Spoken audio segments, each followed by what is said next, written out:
ना चाहें धन संपदा, ना चाहें पकवान, ना चाहें धन संपदा, ना चाहें पकवान, पितरों को बस चाहिए श्रद्धा और सम्मान।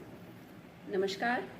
पितृपक्ष आज से शुरू हो रहा है। पितृपक्ष वो दिन है जब हम अपने पूर्वजों के प्रति सम्मान व्यक्त करते हैं।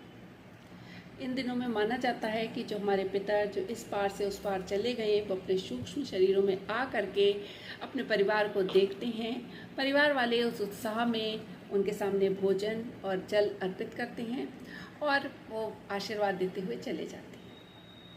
ये मान्यता केवल पितरों के लिए नहीं है। जैसा कि माना जाता है कि भगवान विष्णु धरती का राजकाज देखते हैं और जब वो योग निद्रा में चले जाते हैं तो शिव आकर के धरती का राजकाज संभाल लेते हैं। फिर अनंत चौदस तक, गणेश चतुर्थी से अनंत चौदस तक गणेश भगवान आके राजकाज संभाल लेते हैं। नवरात्रों में देवियां आके राजकाज संभाल लेती हैं। इसी क्रम में पितर भी आते हैं और अपने परिवारजनों को देखते हैं। तो जो लोक और परलोक की जो कड़ी है, जो हमारी परंपरा में जोड़ी रखने की चाहत है, वो इस तरह से जुड़ी रहती है। तो इसमें पितर के लिए नहीं, हम हर ईश्वर के हर रूप के लिए हम इस बात को मानते हैं कि वो परलोक से इस लोक में आते हैं, या दो लोगों को जोड़ने वाली कोई कड़ी है। आप इसे अपने आधार पे समझ सकते हैं, लेकिन मुख्यतः बात यह है कि हम इसमें उनके प्रति सम्मान व्यक्त करते हैं, उनके गुणों को याद करते हैं। कहावत है, worship invokes mighty power of the supreme in the worshipper.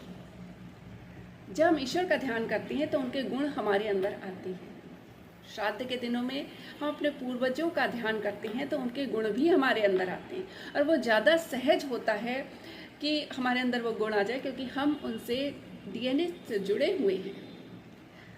आप ये सोचिए कि पीढ़ी दर पीढ़ी जो हमारे अंदर जो धैर्य की कमी होती जा रही है, जो हमारे अंदर क्रोध बढ़ता जा रहा है, जो शांति की कमी होती चली जा रही है, वो सब अगर हम अपने पूर्वजों के गुणों पर ध्यान रखेंगे, फोकस करेंगे, तो वो गुण हमारे अंदर अपने आप आएंगे। दूसरी बात ये है कि हमारे जो परंपरा है, उसमें सभी रिश्तों को सहेजने के लिए कोई ना कोई त्यौहार बना हुआ है।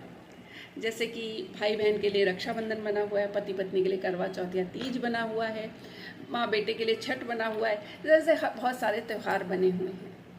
उसी क्रम में जो उस पार चले गए हैं, उनके लिए भी पितर पक्ष बना हुआ है, ताकि रिश्ते की डोर जो होती है वो इतनी मजबूत होती है, ना तो लोक में टूटती है ना परलोक में टूटती है। इस विषय पे एक लॉन्ग वीडियो बनाया है जो कि लाइव किया है, आप उसका लिंक मैं दे दूँगी, आप देखिए और अपने पूर्वज